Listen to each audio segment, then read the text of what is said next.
T20 world cup 2026 के सबसे रोमांचक वार्म अप मुकाबले में आज क्रिकेट इतिहास की दो सबसे बड़ी टीमें एक दूसरे से भिड़ी। इस बार सूर्य कुमार यादव की डिफेंडिंग चैंपियन भारतीय टीम के सामने एडन मार्करम की साउथ अफ्रीका की टीम खड़ी थी।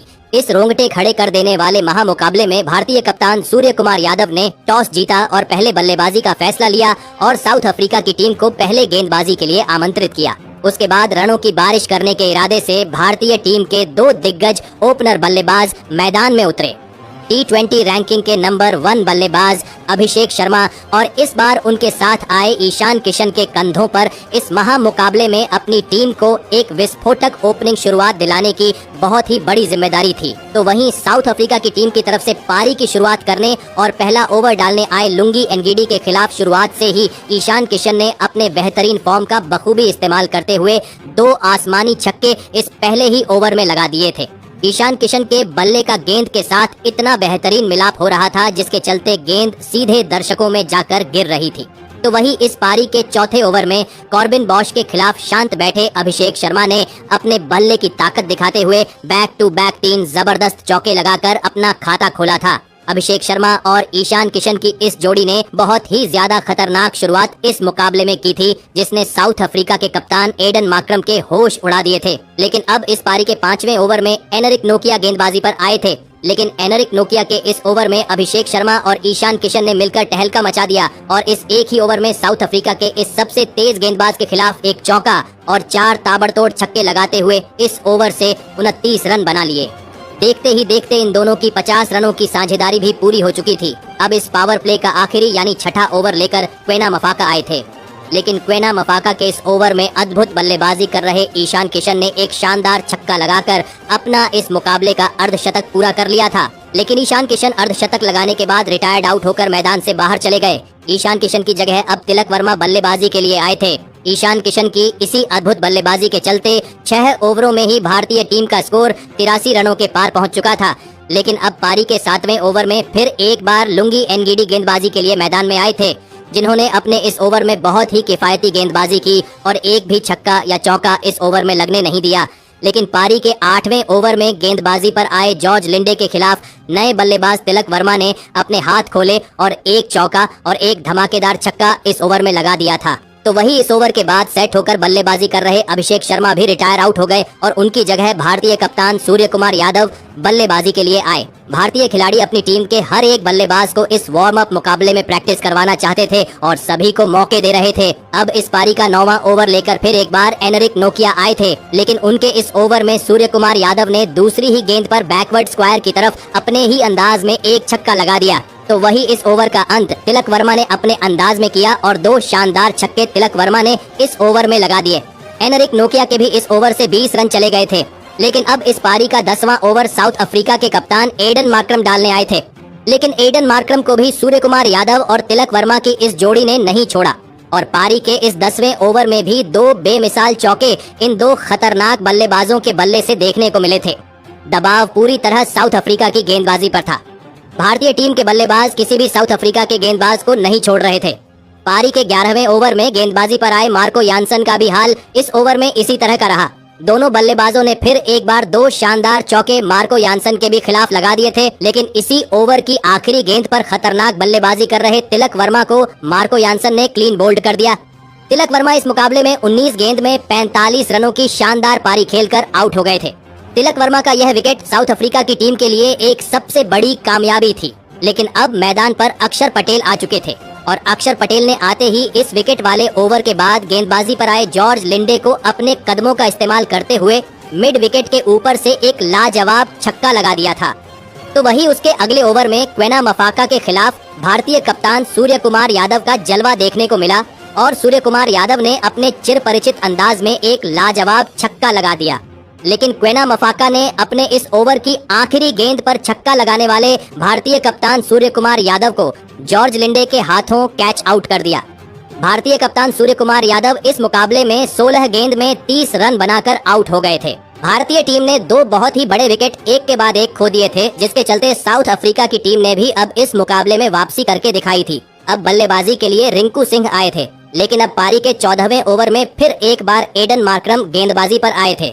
लेकिन एडन मार्करम ने इस ओवर में बहुत ही किफायती गेंदबाजी की थी। लेकिन इसके बावजूद इस ओवर की 5वीं गेंद पर नए बल्लेबाज रिंकू सिंह ने अपना बल्ला चलाया और एक जबरदस्त चौका लगा दिया। लेकिन अब पारी के 15वें ओवर में गेंदबाजी पर कागिसो रबाड़ा आए थे। लेकिन कागिसो रबाड़ा के इस ओवर में रिंकू सिंह और अक्षर पटेल ने मिलकर ऐसी खतरनाक बल्लेबाजी करी जिसने सभी को हैरान कर दिया। दरअसल कागिसो रबाड़ा के इस ओवर में रिंकू सिंह और अक्षर पटेल ने मिलकर एक चौका और 2 शानदार छक्के लगा दिए थे और इस ओवर से 19 रन बना लिए थे। रिंकू सिंह और अक्षर पटेल के बीच अब एक महत्वपूर्ण साझेदारी बनती हुई नजर आ रही थी। लेकिन पारी के 16वें ओवर में गेंदबाजी पर आए कॉर्बिन बॉश ने बहुत ही सटीक गेंदबाजी की, जिस वजह से इस ओवर से सिर्फ 5 रन भारतीय टीम को मिले। तो वही उसके अगले ओवर में लुंगी एनगिडी ने अपने अनुभव का इस्तेमाल करते हुए सिर्फ 3 रन भारतीय टीम को बनाने दिए थे। इन 2 ओवरों की वजह से भारतीय टीम की रन गति पर उसका बहुत ही बुरा असर हुआ था। दबाव अब दोनों ही भारतीय टीम के बल्लेबाजों पर बढ़ता हुआ दिख रहा था और फिर पारी के 18वें ओवर में गेंदबाजी पर आए एनरिक नोकिया के खिलाफ बड़ा शॉट खेलने गए रिंकू सिंह ट्रिस्टन स्टब्स के हाथों कैच आउट हो गए। रिंकू सिंह 13 गेंद में बस 16 रन बनाकर आउट हो गए थे। जिस तरह की शुरुआत भारतीय टीम को मिली थी, उस तरह का अंत भारतीय टीम के बल्लेबाज अपनी टीम को नहीं दिला पा रहे थे। लेकिन अब मैदान पर हार्दिक पांड्या आए थे और हार्दिक पांड्या ने आते ही पहली ही गेंद पर एक धमाकेदार छक्का लगाकर अपना खाता खोला था। तो वही पारी के 19वें ओवर में गेंदबाजी पर आए कागिसो रबाड़ा के खिलाफ हार्दिक पांड्या ने पहली ही गेंद पर एक आसमानी छक्का लगा दिया। तो वहीं इसी ओवर में अक्षर पटेल और हार्दिक पांड्या ने मिलकर 2 और चौके लगा दिए। भारतीय टीम का स्कोर 200 रनों का आंकड़ा पार कर चुका था। अब इस पारी का अंतिम ओवर लेकर कॉर्बिन बॉश आए थे। लेकिन कॉर्बिन बॉश के भी इस ओवर में हार्दिक पांड्या ने अपना बल्ला चलाया और एक चौका और एक ताबड़तोड़ छक्का कॉर्बिन बॉश के खिलाफ लगा दिया। लेकिन इस ओवर की 5वीं गेंद पर हार्दिक पांड्या मार्को यानसन के हाथों कैच आउट हो गए। हार्दिक पांड्या 10 गेंद में 30 रन बनाकर आउट हो गए। लेकिन हार्दिक पांड्या की इसी तेज और कमाल की बल्लेबाजी के चलते भारतीय टीम ने 240 रनों का एक सबसे विशाल लक्ष्य साउथ अफ्रीका की टीम के आगे रखा। उसके बाद भारतीय टीम से मिले 241 रनों के एक विशाल लक्ष्य का पीछा करने साउथ अफ्रीका के 2 दिग्गज ओपनर बल्लेबाज मैदान में उतरे। साउथ अफ्रीका के कप्तान एडन मार्करम और जॉर्ज लिंडे के कंधों पर इस महामुकाबले में अपनी टीम को एक शानदार ओपनिंग शुरुआत दिलाने की बहुत ही बड़ी जिम्मेदारी थी। तो वहीं भारतीय टीम की तरफ से गेंदबाजी का आगाज करने और पहला ओवर डालने अर्शदीप सिंह आए थे।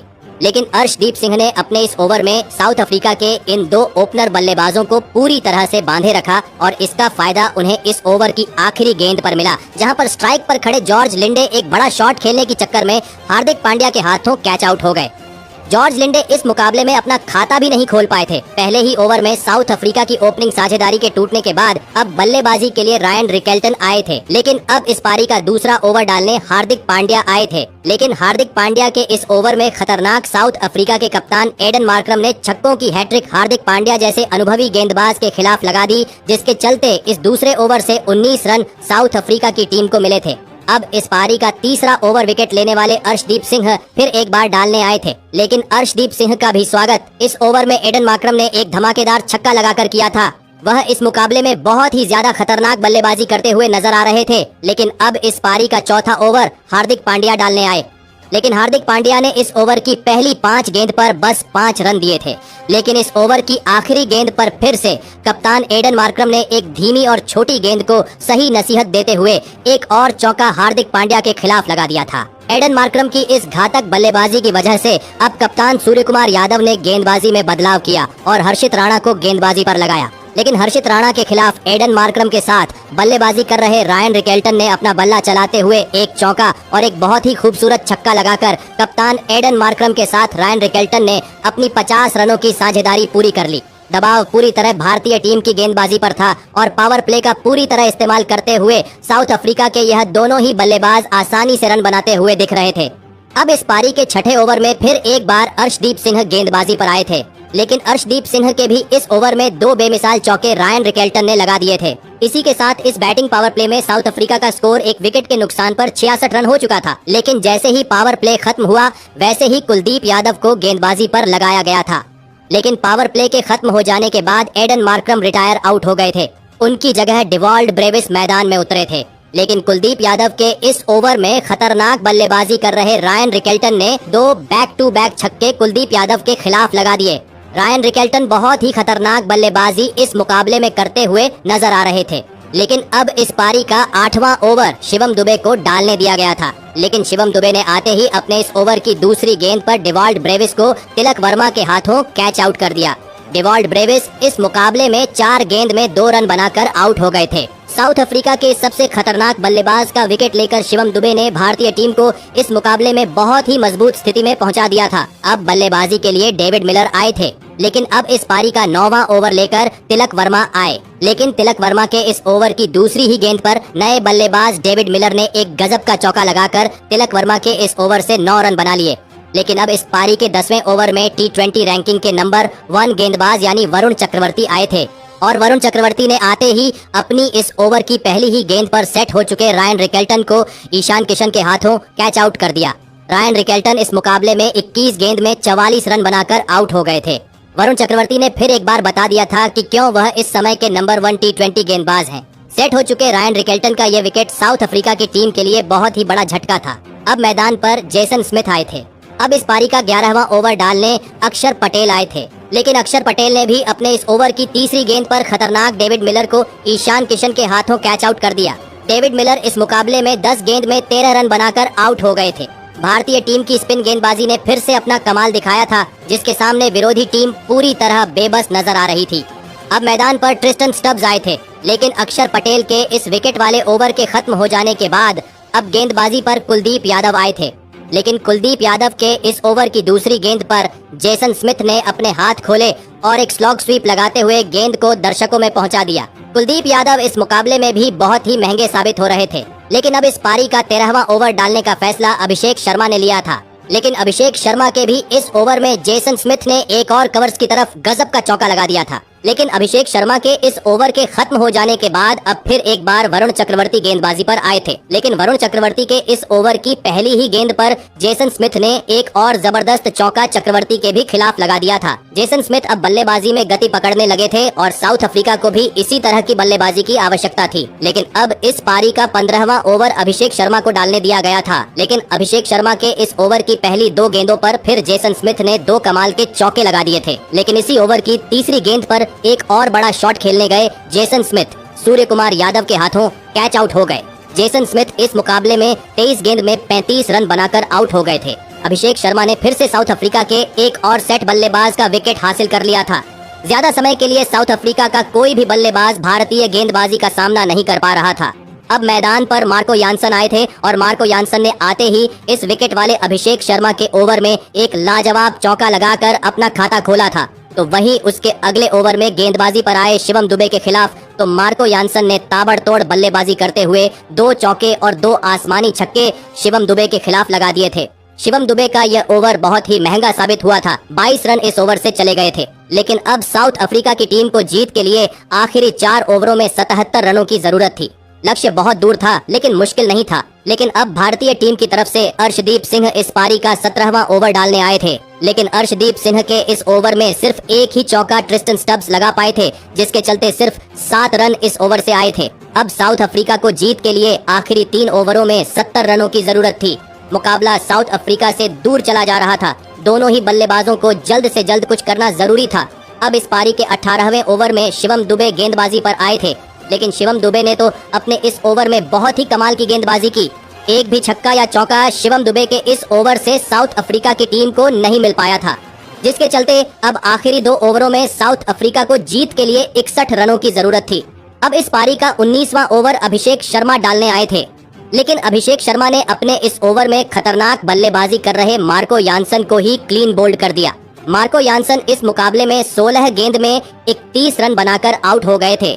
अब यह मुकाबला पूरी तरह साउथ अफ्रीका के हाथ से निकल चुका था। अब मैदान पर कॉर्बिन बॉश आए थे, लेकिन अभिषेक शर्मा के इस ओवर की आखिरी गेंद पर ट्रिस्टन स्टब्स ने शक्ति प्रदर्शन करते हुए एक लाजवाब छक्का लगा दिया। तो वही इस पारी के आखिरी ओवर में गेंदबाजी पर आए शिवम दुबे के खिलाफ भी ट्रिस्टन स्टब्स ने छक्कों की हैट्रिक लगाते हुए लगातार 3 छक्के शिवम दुबे के खिलाफ लगा दिए थे। लेकिन ट्रिस्टन स्टब्स की यह पारी बहुत ही देरी से आई थी, जिसके चलते फिर अंत में भारतीय टीम ने इस रोमांचक